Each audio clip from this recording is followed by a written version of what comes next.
ଆଜି ହେବ ଆମର ପାଳଙ୍ଗ ବଡ଼ି ସୋରିଷ ମସଲା ଦିଆ ହେଇକି ଡାଲି। ଓକେ, ପିଆଜ ଟମାଟୋ ଆମେ ଜାରି ଦେଇସାରିଛି। ତାପରେ ମୁଁ ଆଳୁ ବାଇଗଣ ପକେଇବି। ଆଉ କିଛି ପରିବା ପଡ଼େନି, ଯାହାର ଯେମିତି ଇଚ୍ଛା ହୁଏ ଯେମିତି ବନେଇବା ଆଉ। ଆଳୁ ବାଇଗଣ ପକେଇଦେଲା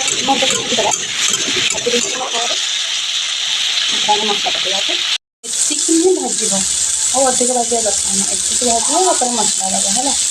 ମୁଁ ଏଥିରେ ସୋରିଷ 2 ଚାମଚ, 2-3 ଚାମଚ ପରିବା କ୍ୱାଣ୍ଟିଟି ନେଇକି ଆପଣ ନେବେ।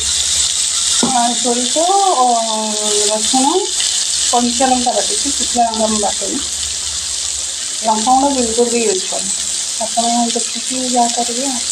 ଟିକେ ଆଳୁଟା ସିଝିବା ପାଇଁ ସେଇ ମସଲା ପାଣିଟା ଧୋଇକି ଏଇଟା ଦେଇଦେବେ।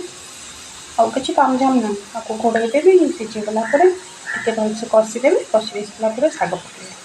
ଶାଗରୁ ଯେଉଁ ପାଣି ବାହାରିବ ସେ ସେଇଥିରେ ହିଁ ହେଇଯିବ। ଯିଏ ପାଣି ରଖିକି ଖାଇବାକୁ ଭଲ ପାଆନ୍ତି ସେମାନେ ପାଣି ଦେବେ, ସେମାନେ ଶୁଖିଲା ଖାଆନ୍ତି। ଏତିକି ହିଁ କଷିବେ, ଦେଖନ୍ତୁ ଏତିକି କଷିବେ, ଏତିକି କଷିବେ।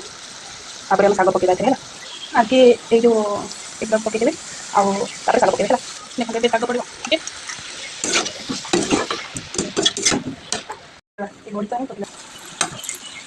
କେତେ ସୁନ୍ଦର ଦେଖାଯାଉଛି, ଆଉ ଖାଇବାକୁ ବହୁତ ଭଲ ଲାଗିବ, ଖାଇବା ପାଇଁ ବି ବହୁତ ଭଲ।